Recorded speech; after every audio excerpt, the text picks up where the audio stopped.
Hi everyone, welcome to Lola's Frugal Life. This is episode number 273. Today we're going to be talking about some tips for making college more affordable. So please stick around for a few quick words from our sponsor and we'll get right into the show. Okay, so I have gotten requested a couple of times from different listeners to do a episode on making college more affordable. So I decided that I was finally going to do this topic. I got as much information as I could and I'm sharing from my experience also because I do have a son that's college age and I have a daughter who is college age who hasn't started yet but is looking to start. So I'm sharing what experiences that I've had and what I've found so far, and just kind of some general tips that I've kind of learned or heard of over the course of time. So my first tip, which I think is definitely pretty well known, most of these are going to be well known. It's more just kind of getting them into your mind and kind of just thinking about them and, not forgetting about some options you might have. So the first tip is to consider community college for the first 2 years. So we have 3 kids and we anticipated that all of them would attend 4 years of college. So our plan all along has been to have them attend our community college for the first 2 years. Because 3 kids times 2 years each at the much more expensive cost of a 4-year college was just too much for us to be able to save up for. And we're planning to do everything we can to avoid them going into debt for school, or at least them going into the least amount of debt as possible. So we've kind of always had that plan that they would do the first 2 years of college at a community college. So basically, as soon as they were old enough to start talking about college, we've always been kind of talking about those plans with them. So the thing is, when you get a college degree, your employer does not care where you attended the first 2 years of college. Your resume is just going to say whatever college and the degree. It doesn't say, 2 years at this community college and 2 years, it doesn't matter. It's just wherever you get your final degree from is all that employer is going to see. So why not save all that money and do the first couple years at a community college? Another thing is to just be careful about what credits will transfer. So if you do decide to do a community college or even just a less expensive school for a couple of years, maybe it's not a community college, maybe you attend a 4-year school for the first 2 years. Maybe you have like a state college that's less expensive and you decide to go there and then you plan to not complete it there, but maybe you're going to transfer somewhere else to save some money. Regardless of where you go, you really want to make sure you pay attention to what classes will transfer to your new school, because you don't want to have to take additional courses because the ones you took at the first school won't transfer. In New Jersey, where I live, there's a website called njtransfer.org that helps students pick class equivalents to meet the requirements of the college they plan to transfer to. So you can kind of say, like, I want to go for this degree at this school, and it'll show you what the requirements are and what classes you can take at the current school you're attending. Like you say, I'm attending this school and I want to transfer to this school for this degree. And it'll show you what classes you can take, including like the actual course numbers, to make sure that you take classes that will match up. And I would imagine that most states probably have something similar like that. But if you're unsure, of course, check with the college you plan to take your courses at and see if they can help you figure out the best way to make sure you get the most credit for the school that you're going to go to next. By the way, I'm speaking this podcast partially from the parent's perspective and partially as if I'm talking to a student. I doubt I'm talking to many students. I'm sure this is mostly parents, but I'm kind of probably going to be going back and forth between how I'm speaking, as if I'm speaking to you, the parent, or speaking to you, the student. So either way, it's the same information. Another thing you can do is to look into programs with other colleges through the community college. So for example, our community college has a program with one of our 4-year state schools where you can earn a degree from that state school through the community college at a much lower cost. Now with this program, there's a limited number of degrees that are available with that program. But if it happens to be a degree that you're looking for, that could be a really great option. So check to see what programs there might be, because like with this one, you get the degree of the state school, but you attend classes at the community college and you're getting credit in the program for the other school. So they have like a deal that they worked out together. So I know that a lot of schools do that. So that's definitely something to look into to see if that might work for you. Another tip is to apply for as many scholarships as you can. So this is one of those like do as I say, not as I do type things, because up until now I've had one child who has attended college. We did not apply for any scholarships. I definitely read and heard everywhere that we should apply for as many scholarships as possible. I had reminders on my phone to work on applying for scholarships on a regular basis with my son.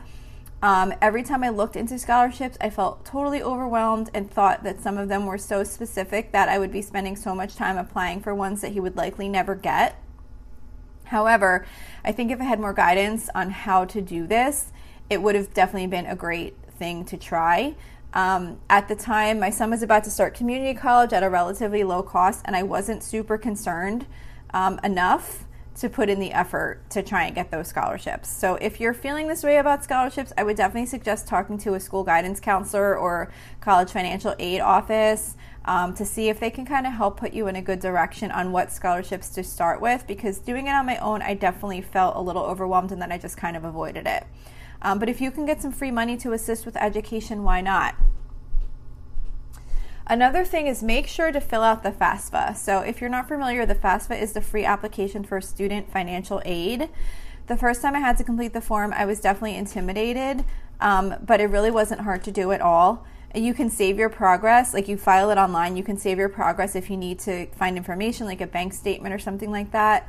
And you can import your tax information right from the IRS, so that made things easier too. I didn't have to worry about like putting the numbers in the right spot or misinterpreting something. It just pulled in the tax information and put it right where it belonged on the form.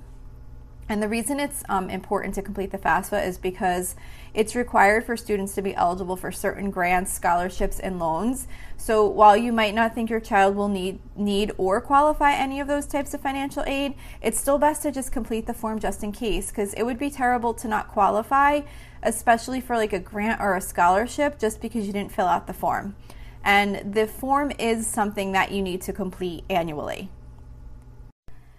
I'd like to take a moment to talk about the sponsor of today's podcast, Ana Luisa. That's ANALUISA. I recently got 2 new pairs of earrings from Ana Luisa that I really love. One of my favorites is the Celeste Huggy Hoop earrings. They're a really cute pair of mismatched earrings. One of them's a moon and one of them's a star. And I really loved them when I saw them online, but when they arrived, I found that they were even prettier in person. Ana Luisa creates high-quality jewelry pieces at very affordable prices. Their packaging and products are carbon neutral, so they have no negative impact on the environment. I was surprised by how unique and elegant their jewelry was, while being really fun at the same time. They have jewelry starting at prices as low as $39. So if you're looking to treat yourself, a friend, or family member, be sure to check out their jewelry at shop.analuisa.com/Lola. That's shop.analuisa.com/Lola. Get yourself or your loved ones the perfect gift with up to 40% off by using my link, which can be found in the show notes. Another tip is to consider using a 529 plan to save for college. So now this, of course, you would have to have done already in the past. If you're about to attend college now, this isn't going to help. But if you're in a situation where you're going to be saving for your children to go to college in the future, using a 529 allows you to put money aside for college and you do not get taxed on the growth of those funds. I'm not a tax expert. I don't know if there's any exceptions to that, but generally my understanding is that it's kind of similar to like a Roth IRA where you save money for college in the account and you do not get taxed on the growth of those funds.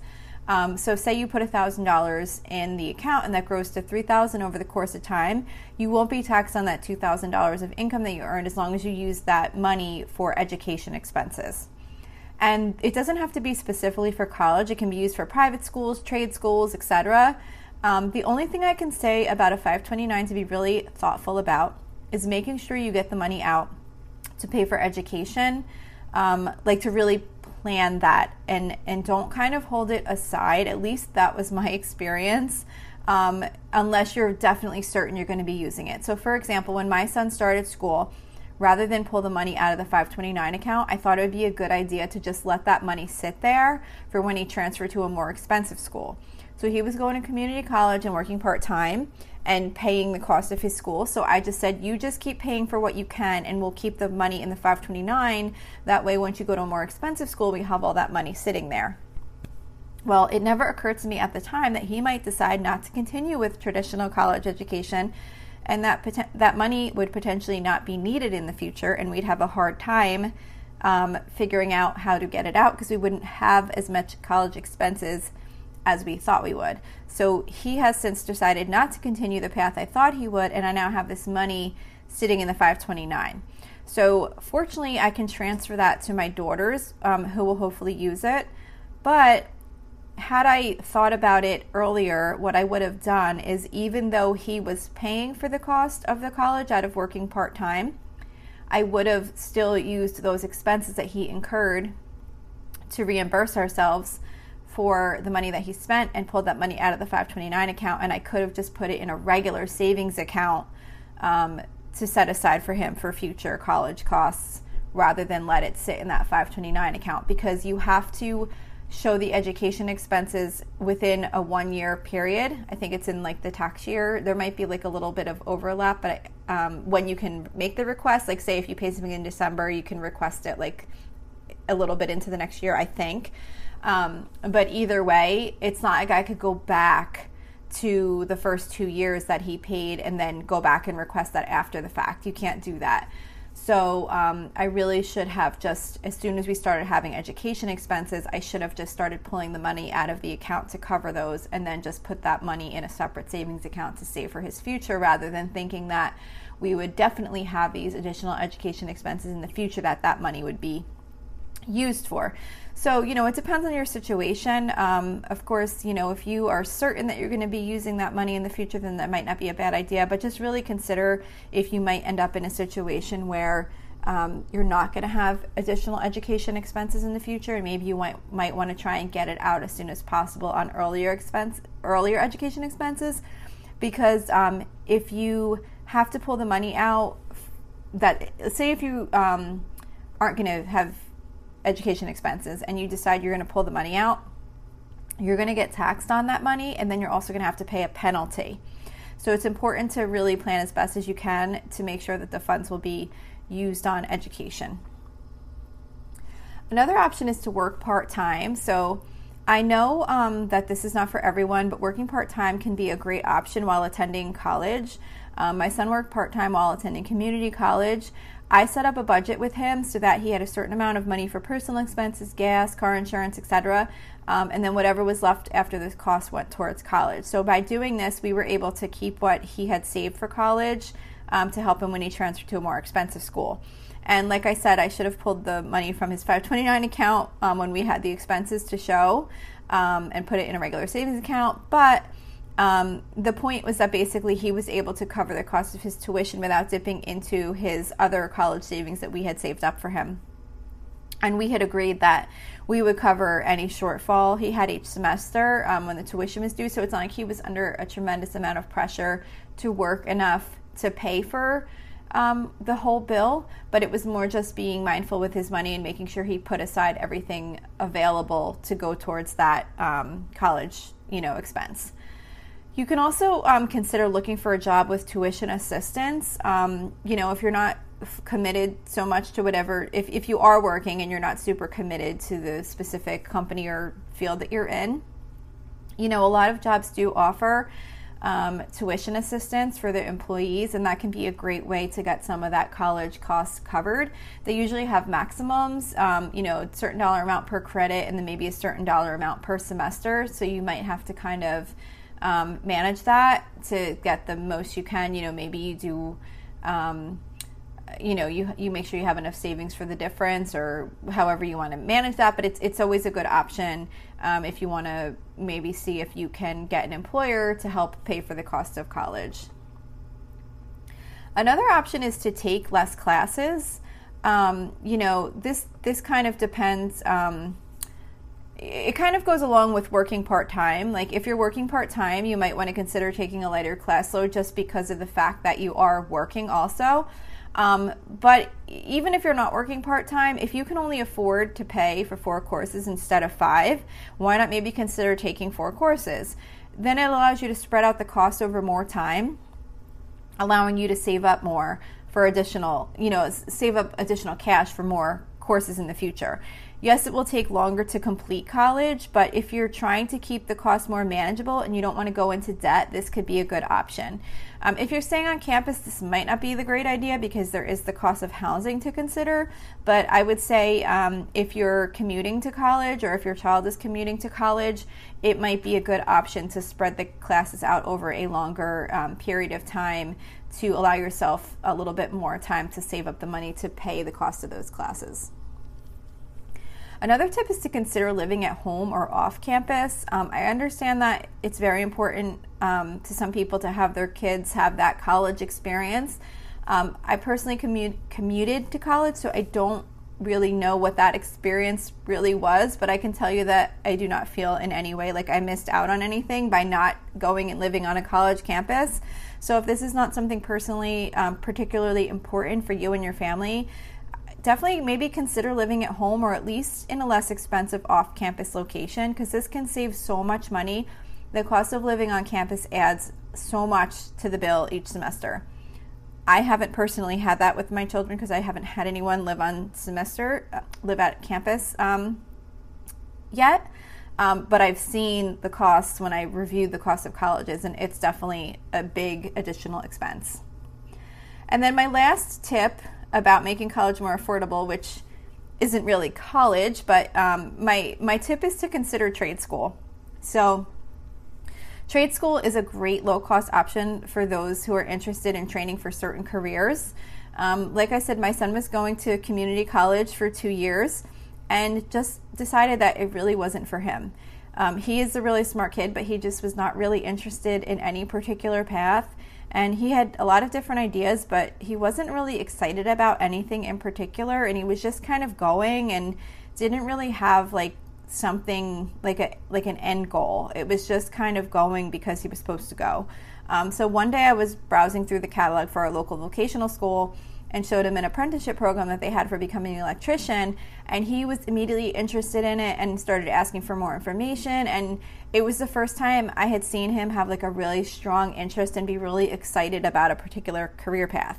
So he's going to be he's actually going to be attending that starting in the fall. So we're really excited about that. And so just keep your options open. You never know what might be the right fit. It doesn't, depending on the job or the career path you want to take, traditional college doesn't always have to be the way to go. And the trade school is definitely very affordable. So that's all I have to say today about keeping college affordable. If you have other tips, I'd love to hear them. Don't forget, you can always email me with any questions or suggestions at lolasfrugallife@gmail.com. You can follow me on Instagram and Facebook at lolasfrugallife. You can find blog posts for each episode on my website at lolasfrugallife.com, and you can join our private listeners group at facebook.com/groups/lolasfrugallife. If you enjoy the show, please make sure to subscribe on Apple Podcasts, YouTube, Spotify, or wherever you listen from, and I would love it if you would screenshot the show and tag me on Instagram. Also, if you can please take a couple of seconds to rate and review the podcast, that would be really helpful to me. Getting those ratings and reviews is what helps boost my show in the search results so we can grow our audience. Also, don't forget to check out today's sponsor at shop.analuisa.com/Lola. And if you're interested, there is a link in the episode details to financially support the podcast. So that's it for today. Thank you so much for listening, and I hope you have a really awesome day.